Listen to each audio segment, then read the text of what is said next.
for joining Jennifer Shelton and Associates in our 2019 Webinar Wednesday series. We're coming to you live from downtown Washington, D.C. Our webinars are every Wednesday, and you can find the upcoming schedule on our website. Past webinars and all recordings are also on our website and on our YouTube channel, along with over 160 other recordings on federal contracting topics.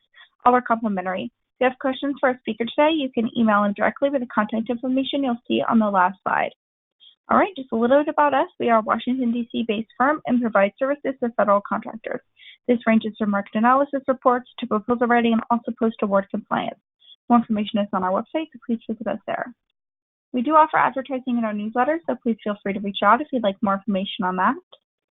All right, our speaker today is Brian Friel, and he's going to be covering market intelligence for federal contractors. Thank you for joining us today, Brian. I'm going to go ahead and hand it over to you. Great, thanks so much. Appreciate everybody joining us for the webinar today on market intelligence for federal contractors. As Mallory said, I'm Brian Friel with BD Squared, where we provide market intelligence services to companies. I'm going to start with a quote, if you don't mind going to the next slide, Mallory. This is something I often say in presentations I give, which is that the federal market is the most transparent market in the world. There's more information in the public space about federal contracting, about who is selling to the government, how much their products and services are costing the government, who in the government is buying their goods and services, the specifics of the statements of work about the contracts that the government lets, how many bidders there are. There's just a tremendous amount of information, and you don't find that much information about any other market in the world, whether it be another national government, state and local governments, or of course the private sector. At the same time, it's the most opaque market. It is a very difficult market to understand. It has its own language.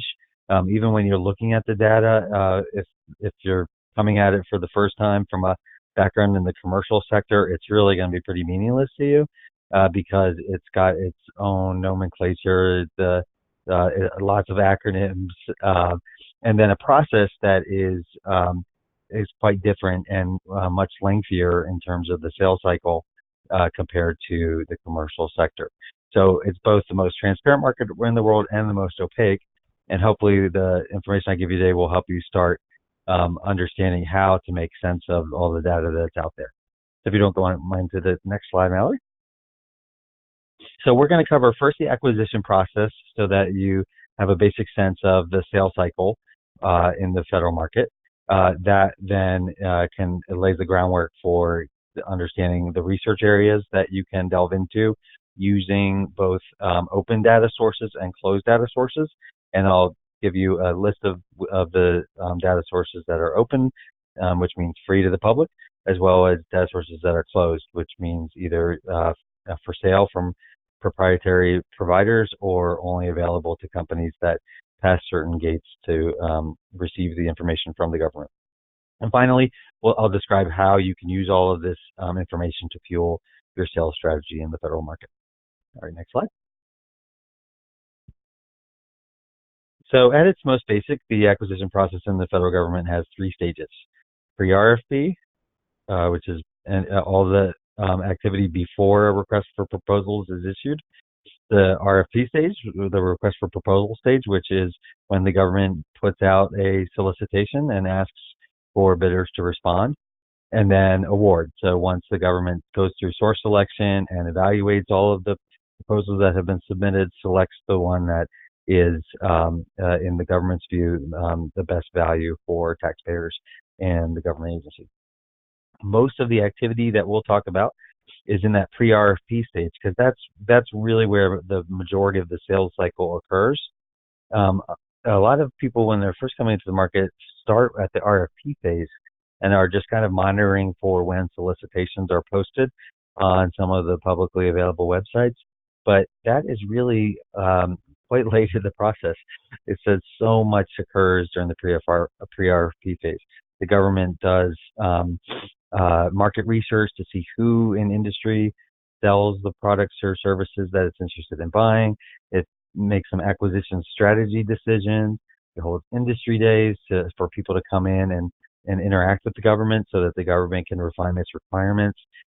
It develops its requirements based on policies that are set forth either by Congress or by the executive branch leadership, um, and they often will sort of pre-select companies to participate in the RFP phase. So we'll spend most of our time talking about that pre-RFP phase. If you're just seeing an opportunity when it comes out in the request for proposal phase, you're often too late because many companies in the market have been performing a significant amount of market intelligence themselves in that pre-RFP phase. But I will talk about how you can use the the open and closed data sources to monitor for RFPs. And then awards, obviously that is the end of the sales cycle, but there's a lot of information that gets published by the government when it makes awards, and everything in the government acquisition process is a circle. So there's an award, but typically that means that contract is going to run 1 to 5 years, and the government will issue a new competition, in 1 to 5 years in the future. So it's good for companies to do market intelligence at the award phase too, so that they know if they bid it and they didn't win it, what did they do wrong, or what did they do that wasn't as effective as the company that won, so that they can make adjustments going forward into the next round of the cycle. All right, next slide, please. So now we'll look at the research areas that are out there in the public domain. So for in the pre-FRP phase, you can research who the incumbent is, who's doing the work now. The vast majority of contracts and task orders that the government issues on a regular basis are for work that's already being performed or products that are already being provided to the government. So if it's important to know who's already in there doing the work, so that you can determine if there's a possibility that you could do a better job than the incumbent, and knowing who that incumbent is a critical first step in the research process for market intelligence.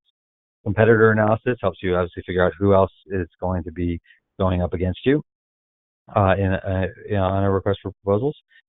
Teaming analysis, there's a tremendous amount of benefit for companies that partner up with other companies, maybe because they already do work at a certain government customer, and so they bring that internal customer knowledge, maybe because they fill gaps in the capabilities that your company brings to a set of requirements. So if there's 3 task areas and a 4th one that's around cybersecurity, and your company doesn't really focus on cybersecurity, then teaming analysis can help you figure out who could fill that cybersecurity gap.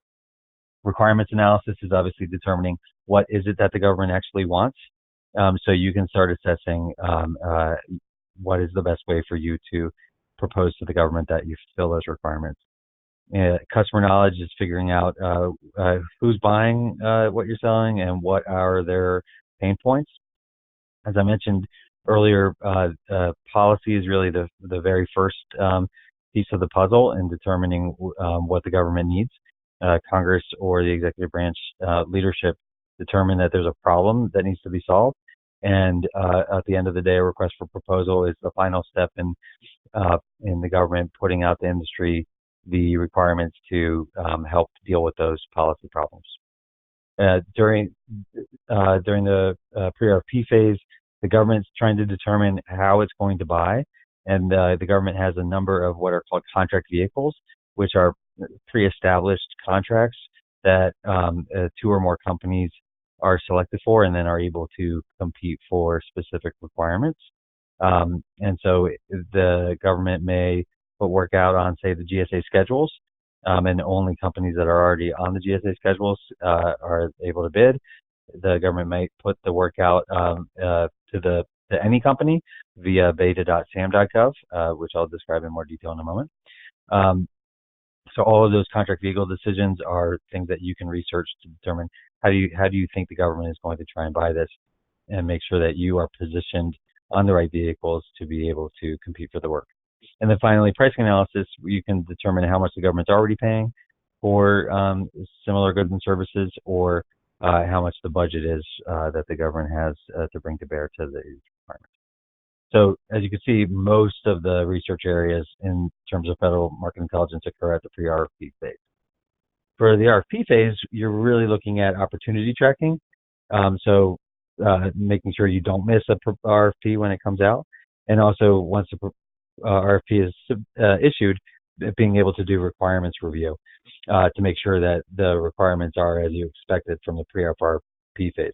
But notice that you don't want to wait till the RFP comes out to do incumbent analysis, competitor analysis, and teaming, et cetera. That all has to occur before the RFP comes out. And again, because the government is the most transparent market in the world, that information is largely available ahead of time.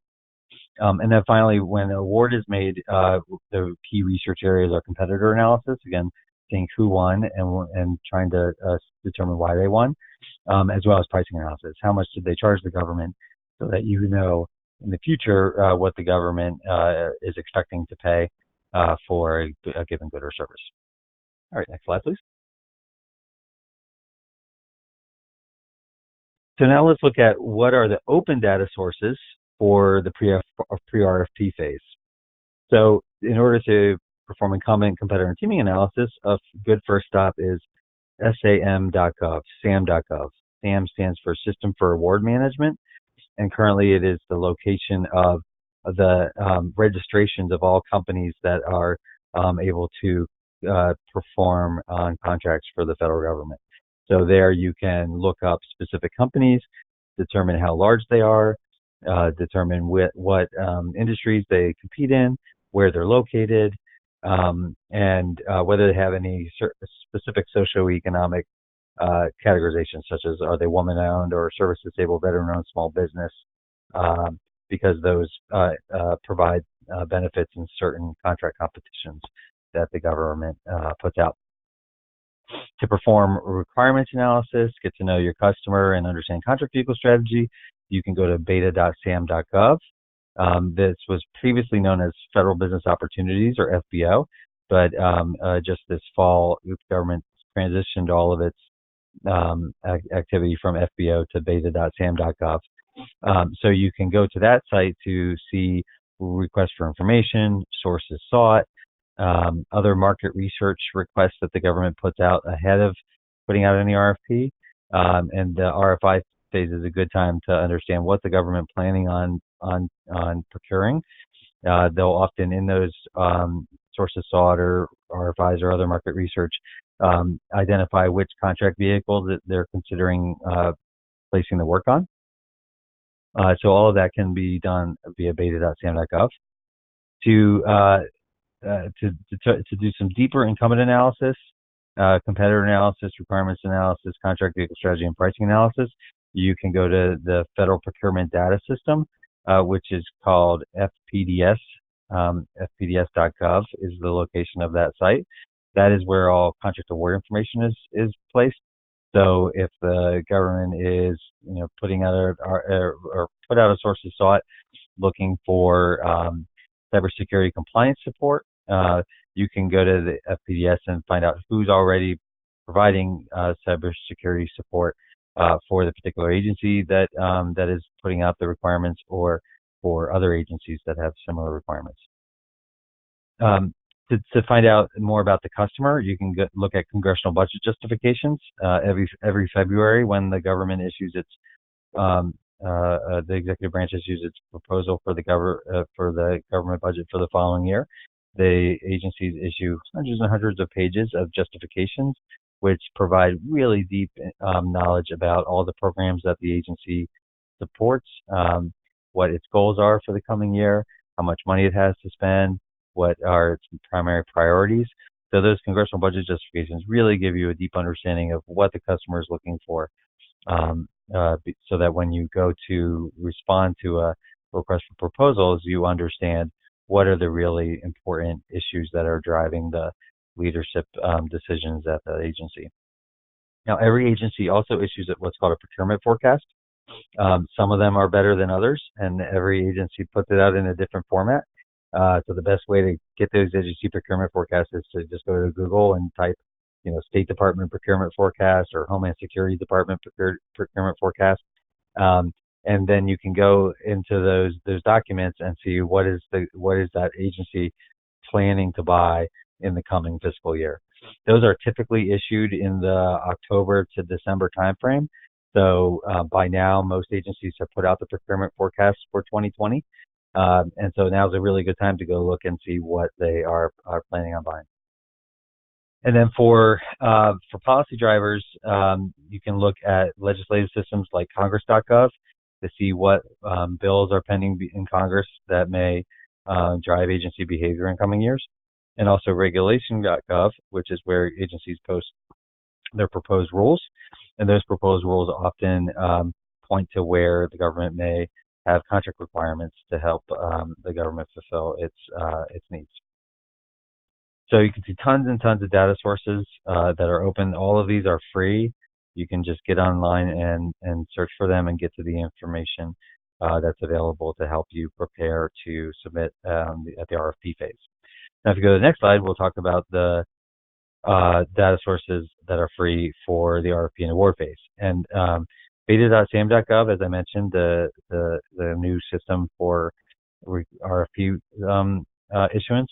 So you'll see requests for information and sources sought and market research on beta.sam.gov that ultimately leads to requests for proposals that are posted on beta.sam.gov. So you can create your own account on beta.sam.gov and click the follow button on any particular opportunity, and then you'll get an email alert whenever something happens on it, like a request for proposals is issued.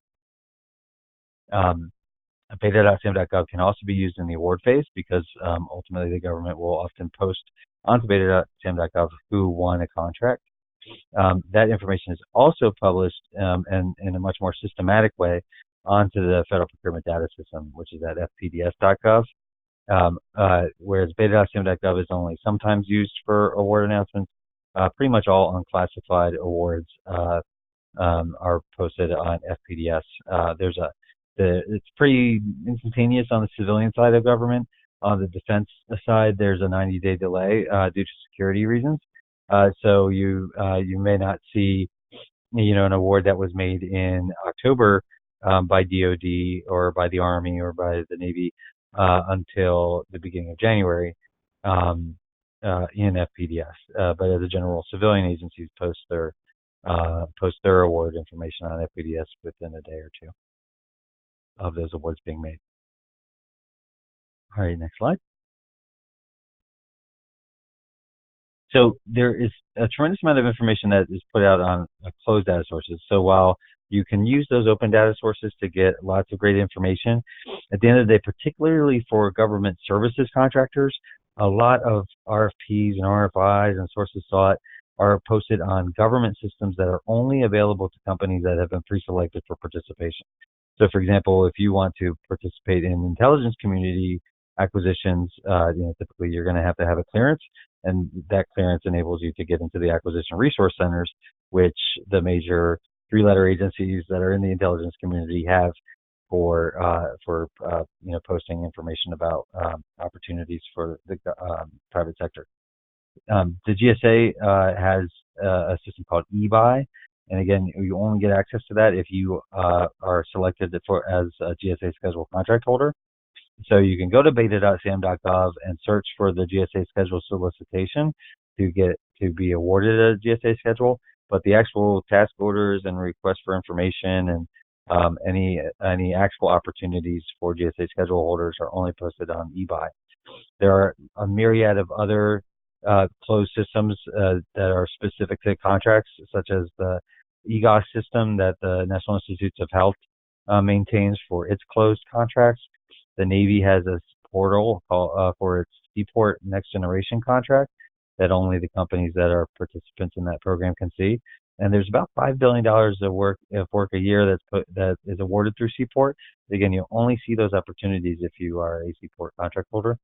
And similarly, back on eBuy, not only GSA schedules but also several other GSA contracts use the eBuy system for getting information out to industry.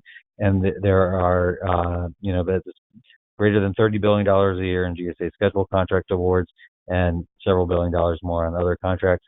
So there's billions and billions of dollars of contract opportunities in the government that only get posted on these closed data sources. So you need to keep that in mind, that just monitoring beta.sam.gov is not going to give you a full picture of all the opportunities that the government has.